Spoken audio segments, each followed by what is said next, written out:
Good morning from sunny The Hague. I'm at home and I am just about to make some coffee. And that reminded me that I hosted a virtual coffee chat last week for high achieving expats, which is the group that I coach, that I help with my online courses and masterclasses and group programs. And I very spontaneously decided to host a virtual coffee chat where they could just ask any question they had about expat life or personal growth. And it resulted in some really nice chats. Unfortunately, not everyone could be there. So I also received a few questions via email and I'm going to answer them today in this Q&A. But first, coffee. I actually love drinking oat milk cappuccinos, but at home I just have a normal filter coffee. And while my coffee is brewing, let me just briefly introduce myself for those who don't know me yet. My name is Amanda and I'm a life coach for high achieving expats.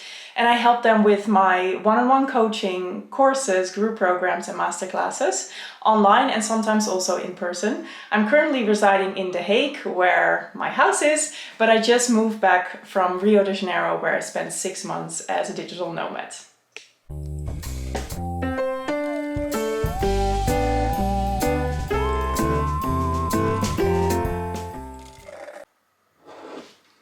We're ready, let's go. Just taking you to my living room. Love this place here. Let's sit over here.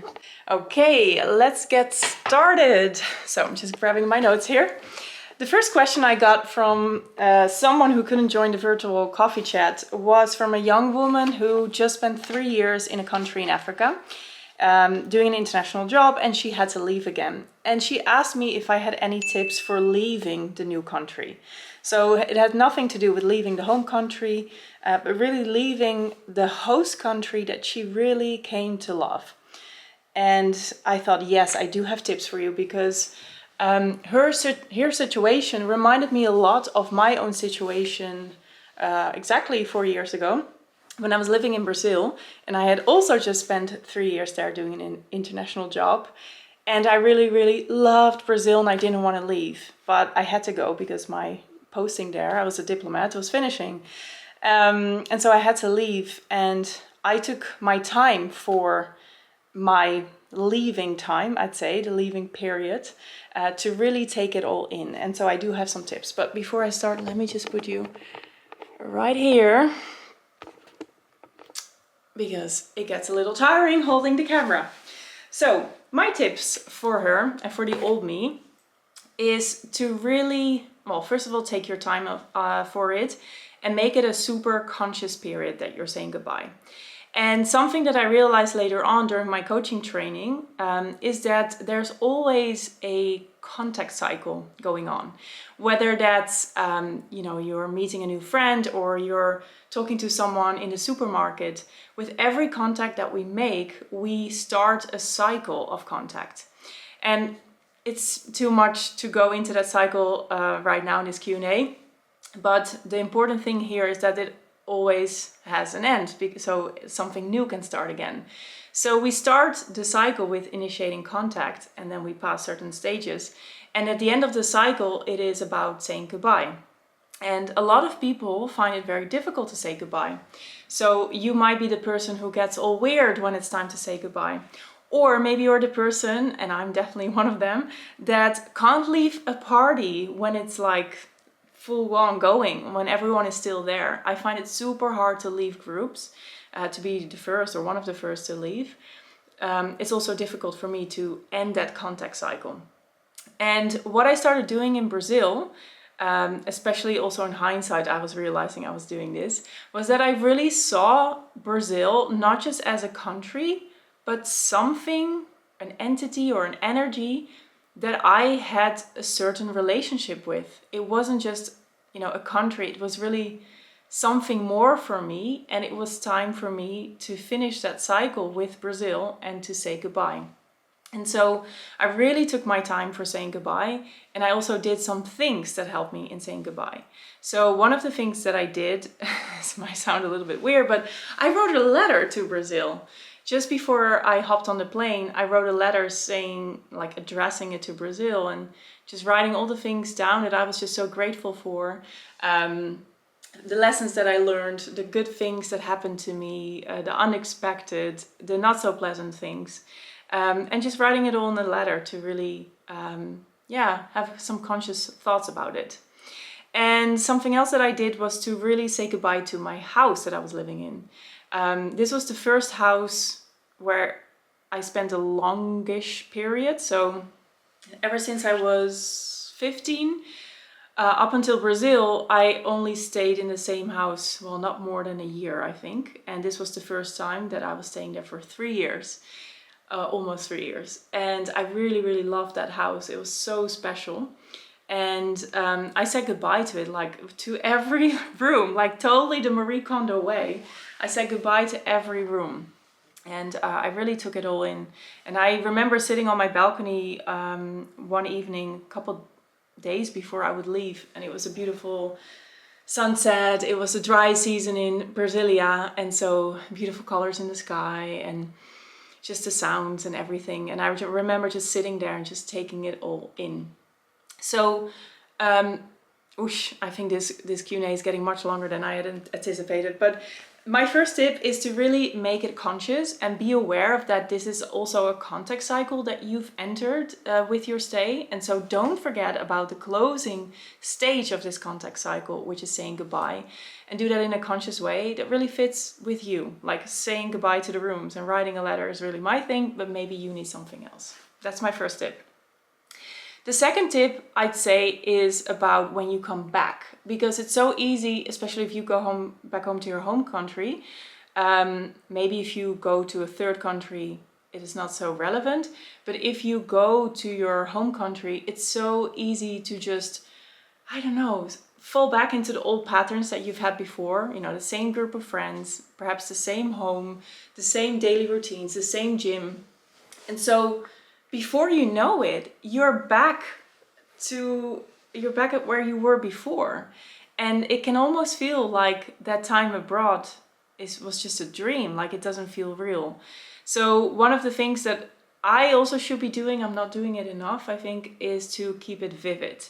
So that time that you spend in the African continent, you know, can you keep it vivid by sharing memories of it with the friends you made there, or maybe sharing them with your friends and family back home? Make a photo album. This is something that I really want to do because that helps me to just, you know, be present with all my memories and to really go back to that time and to look backwards a little bit instead of always forwards. So are there ways for you to keep that time that you spend abroad still vivid even when you're back home? I think that might help with the saying goodbye as well. And the last thing, I mean, this always helps me no matter what I do. We already chatted about it in Instagram with this young lady that I'm talking about. She actually mentioned it, and then I realized this is something that I do all the time as well. I always tell myself I can always come back. It doesn't matter if I'm on holiday and I don't feel like doing all the sightseeing, tourist stuff. I just say to myself, you know, I can always come back for this. Or if it's because I love it so much and I feel time is too short, I can always come back to this. And when I left Brazil and I was just so sad to be leaving Brazil, I knew one day I will come back. And, you know, I just came back from 6 months in Rio, so that totally came true. So tell yourself you can always come back. It's not really a goodbye, it's just like a see you later. Okay, let me take a sip of my coffee. Then the second question I got was via email. And this was from a Dutch woman. I guess she is in her early 30s. So pretty young as well. And if she isn't, or if you're watching this, I don't know how old you are, it doesn't even matter that much anyway. But she wrote me saying that she's currently in Hong Kong, where she has some freelance work that pays pretty well. She has a passion project in Indonesia, and she is originally from the Netherlands, so she still has somewhat like of a home base there, like family and friends, but she's living in Hong Kong now. And the question that she asked me was like, how do I put all my focus and heart in one choice? Because she has a feeling of wanting to be everywhere, which is made more difficult even due to the fact that she has like 3 home bases. So the Netherlands, Hong Kong and Bali. And it wasn't included in her question, but there was a side sentence that said, my heart is in Bali, but Hong Kong pays better. So I think the question is maybe not really how to put all your focus and heart into one choice, but maybe it's about like, am I allowed to go after the dream job or the dream passion project? So this was a bit difficult to answer in just a Q&A because this is something that I coach on with people in a few sessions. But if I can just speak from my own, experience, I'd say I always like to think, can we create an and? Because this to me feels really like an or kind of situation. Like the Netherlands is the home base, but she already wrote me, I don't really feel at home there. I don't want to go back there for now. Fine. Hong Kong feels the financial stability, and then Bali is the passion and fun. And it almost feels to me that the woman who sent me this question doesn't believe she can have it all. It's almost like she has to make a choice where it's either financial stability or the passion project. And I always believe it is possible to have both. And so she also wrote me that the ideal situation would be to be based in Hong Kong and then travel to Bali every month or every 2 months. And when she wrote me that, I was like, okay, but then why don't you create that? If that is the ideal situation, you can have and.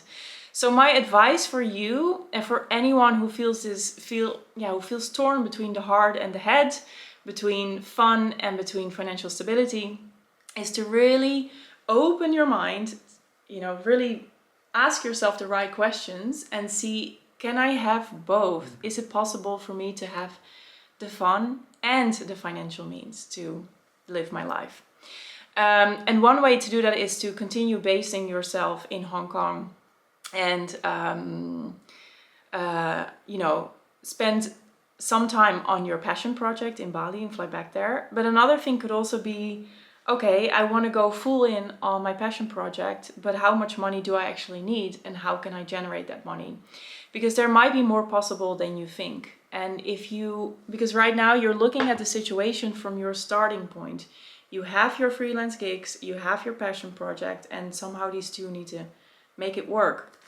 But I always like to think, not just me, but I also do it often with my coachees and my group programs, to think if the future me is already living the situation that I dream of now, and if she looks back, what made that possible?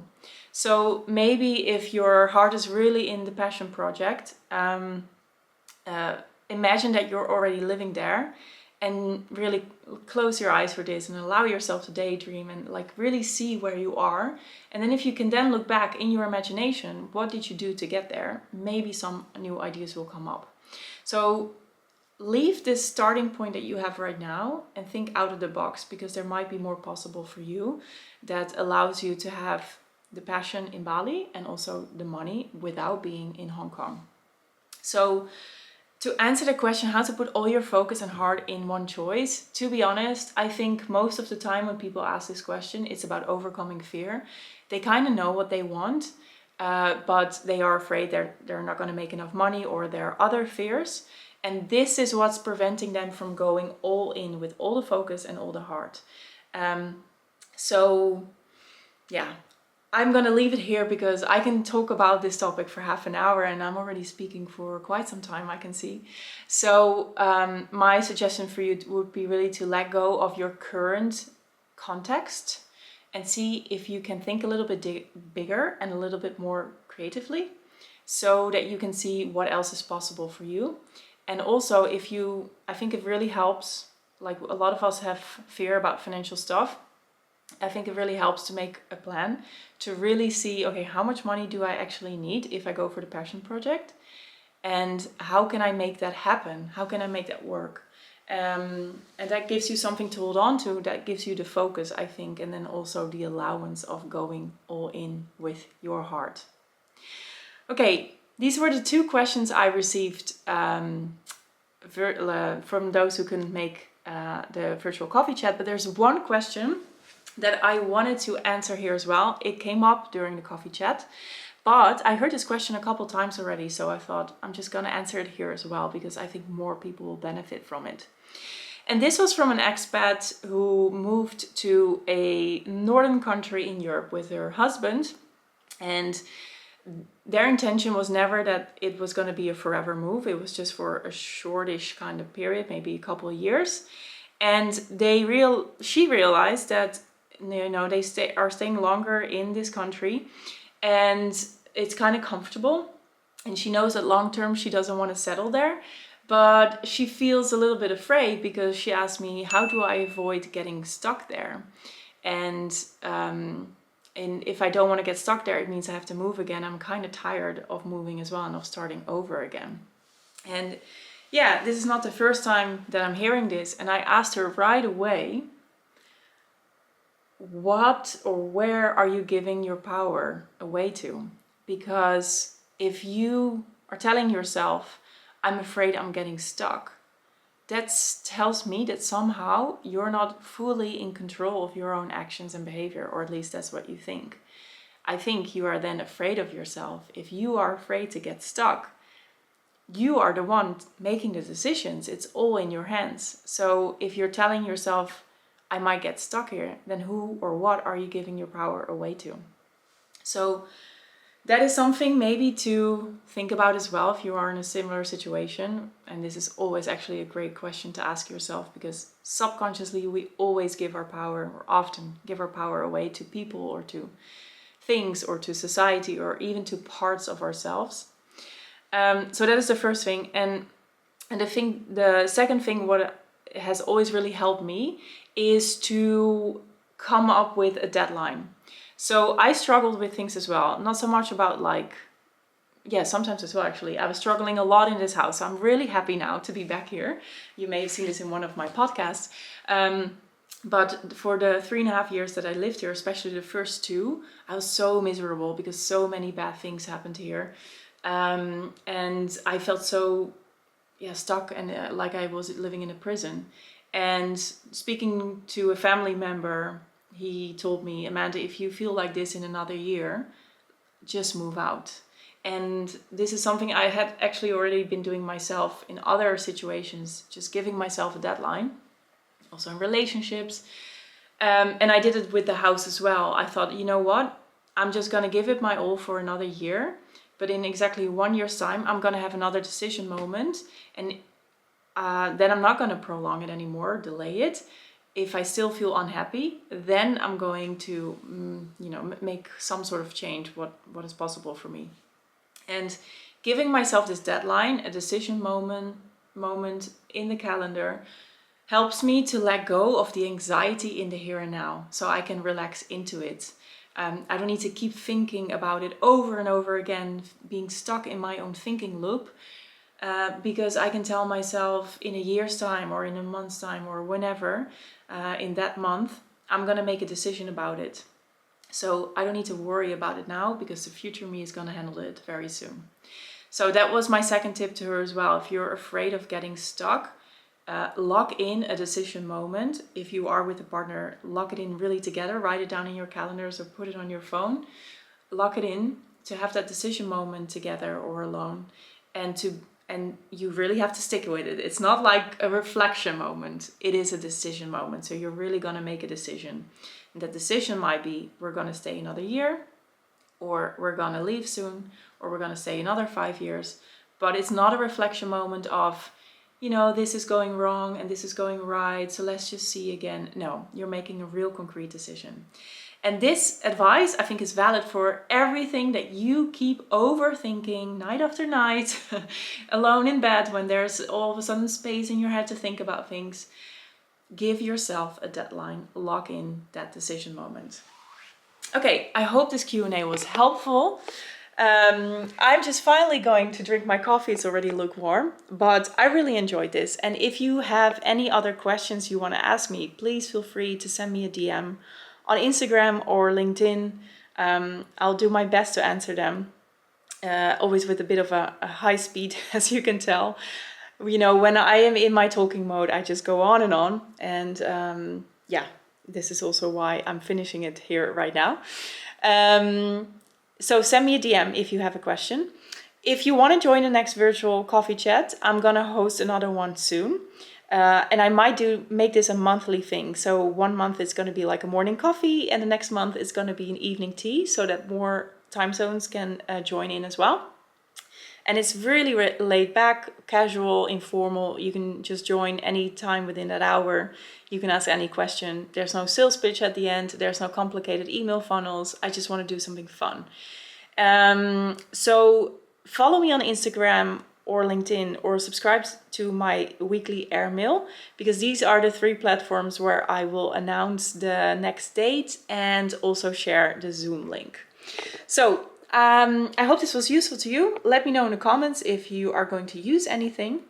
And I look forward to seeing you another time, and maybe on one of my other channels. See you later.